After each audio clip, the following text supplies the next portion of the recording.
মহিষাসুর, তোর এতক্ষণ আসার সময় হলো? আরে আর বলো না, কাল রাতে গিয়েছিলাম মানুষের বিয়ে বাড়ি খেতে। কি হয়েছে? আরে সেইখানেই তো সমস্যাটা। সেই যে বিয়ে বাড়ি খেয়ে আসলাম, তারপর থেকে শুধু হাগা হচ্ছে। সন্ধ্যাবেলার থেকে শুরু হয়েছে আর যাচ্ছি। এখন তোর শরীর কেমন আছে? এখন শরীর তো মোটামুটি ভালো আছে। তোমার ফোন পেয়ে সেই যে ছুটতে ছুটতে আইলাম, আমার সে হাগার কথা আর মনে নেই। তা নে তাড়াতাড়ি যুদ্ধ শুরু কর, আমার হাতে তো টাইম নেই। ওদিকে বাড়িতে ছেলে মেয়েগুলো কি করছে দেখছি। তুই 1 মিনিট দাঁড়া, আমি মহাদেবের কাছ থেকে ত্রিশূলটা নিয়ে আসি।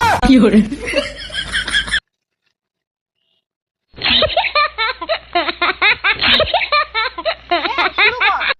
নে শুরু কর যুদ্ধ।